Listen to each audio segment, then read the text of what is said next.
A day, and today's a massive day. So yeah, we could have some big news tomorrow.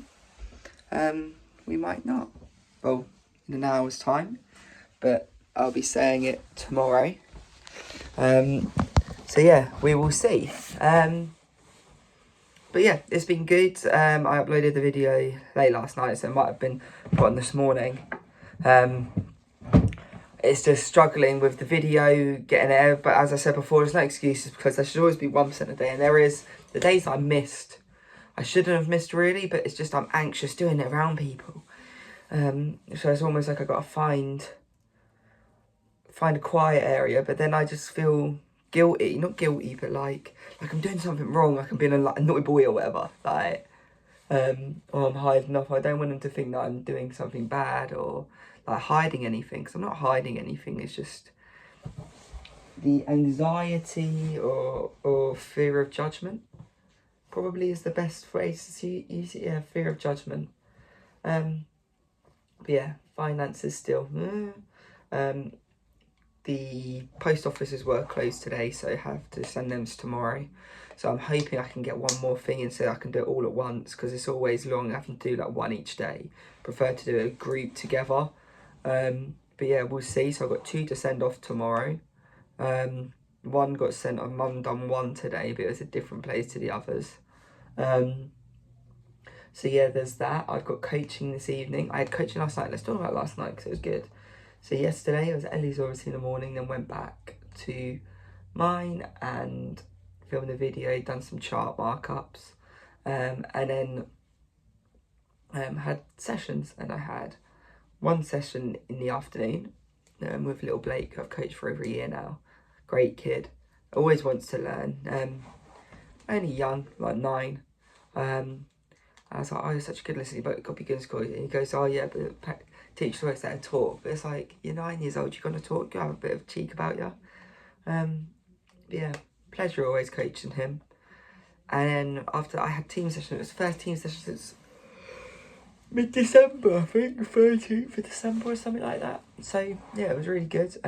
Girls were superb. So what we done was, I said last time, if we play well and we're aggressive with wanting the ball, we will do more of a mini games, and that's what we done. So we done more mini games yesterday. So we started off with noughts and crosses, then we done the number call out. After that, it was more of a coaching session. So we're focusing on creating overloads in wide areas. So we put the pitch into thirds or near thirds, 6 yards, 6 yards, 8 yards in the middle. And it was, if you're out of possession, you can't go into those thirds. You're locked in, so the fullbacks have to stay in those zones. They can either stay in or stay out, but only one person can go into that final edge zone. If you've got the ball, you can create an overload. So it could be a fullback overlapping, it could be a 10 coming over, it could be an 8 offering short.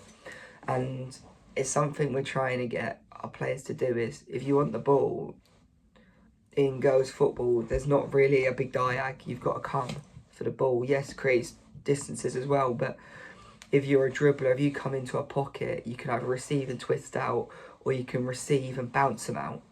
And creating those small distances and pockets of space to create a 2v1 against a fullback is massive, and that's what we're really focusing on. And also creating overlaps with our fullback. So that was the focus, and then it was like breaking it down and showing examples. So last night, sometimes it'll be like a lethargic overlap. So then when there was a person, they punched it into midfield and they've sprinted and got the ball back, it would stop, right, how many times have you overlapped? How many times have you sprinted on an overlap? How many times have you received the ball? And it was the only time she sprinted to get an overlap, she's received the ball again. And it's like a big example to the others as well of, right, if I was sprinting, I'm going to be noticed more and they're going to pass me the ball more. Which I think is very good. And that's what we done. So they done that. Then it was talking to our 10. Right, come in, can you twist out? But can you always be ball side wide?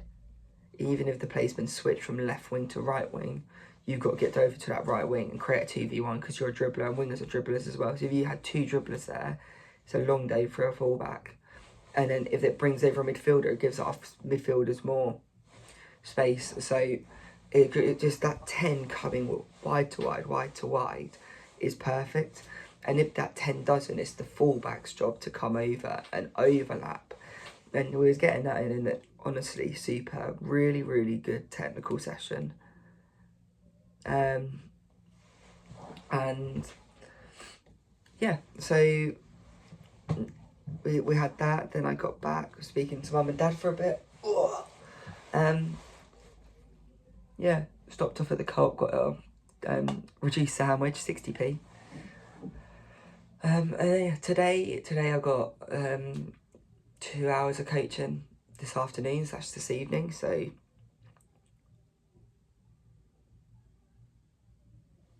I could hear the music. So 5:20 to 6:20, 6 till 7, or 6:20 till 7 after that, which is all good. And after that, go home. But I'll be at Ellie's probably till 3 o'clock, I think. We'll see. So charging the batteries now. And yeah, so that will be today. Then tomorrow is shop in the day, coaching team session in the evening, and we'll be looking at creating 2v1s, but it'll be more of an attack v defence setup rather than full game setup, so we can do even more detail because we've got a massive game on the weekend.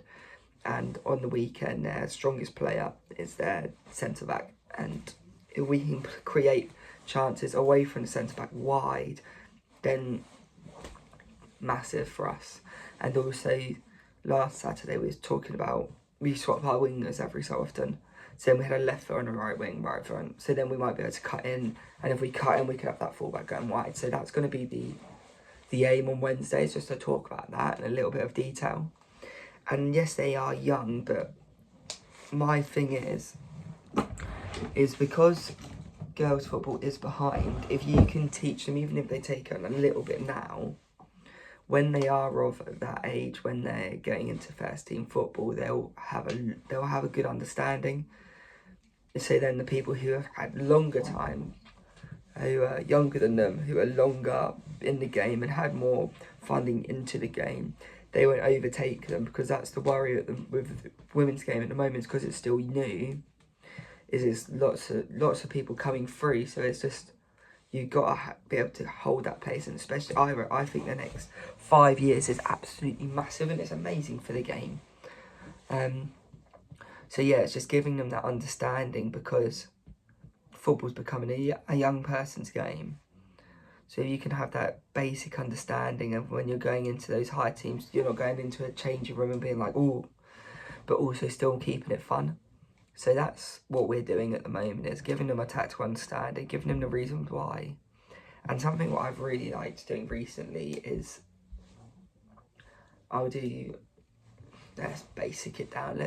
So I'll do, let's say, 2 stoppages in a game. Stoppage 1, it'll be self-coach. So I'll say, and I do that a lot if I do like an individual session, and it'll be, right, you pick 1 or 2 things which you think your team or you could improve on.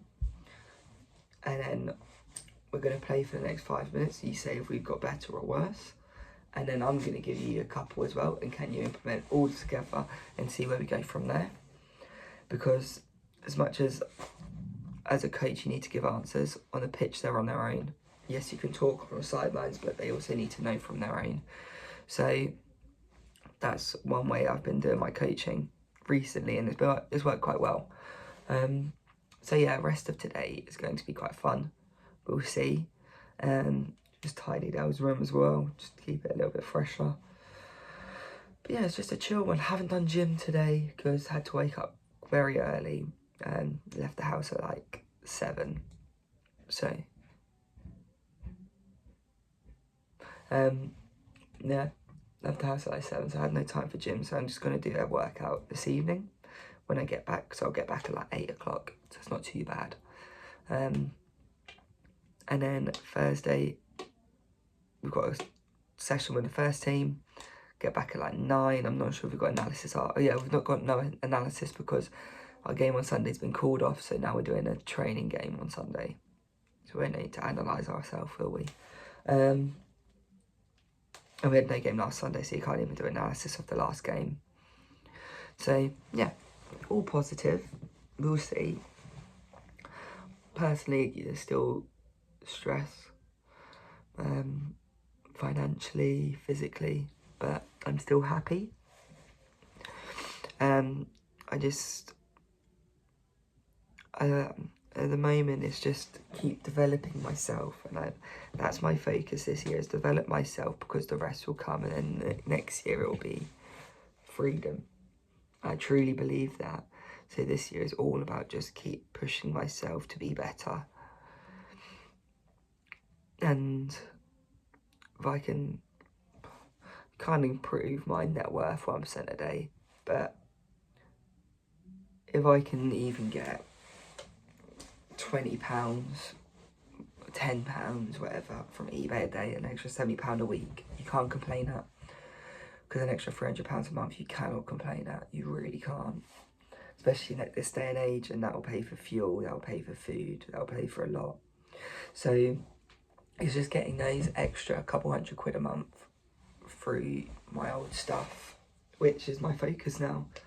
And then reducing it if it's been on there for a while. But it was quite nice the other day. I had something what I had listed for like 6 months sell. It was only like £4, but it is what it is. So yeah, I've got coaching, got a game on Saturday, but whatever time I've got at home now, pre 10 o'clock, it's going to be spent listing. Listing and doing markups, mostly listing. Because we need the space. So once I've got the space, then the markups I can do whenever. But the listings, once it's up, you know? So although it will be less money, technically, overall if I sell everything, loads of space, fair bit of money, and more clarity, then I can post other bits, sort other bits out, and have the space to sort other bits out, and have less stress in that sense. Because having that knowledge of, I've got loads to do, and loads of different things to do, coaching, shop, markups, saving, list on eBay, gym, YouTube, social media for things, then helping my mum and dad's businesses, it's a lot. So if I can tick off one of them, which is eBay, and it's sorted, then I just have to, when I come home from work, just pack a parcel, send it on the way to work the day after.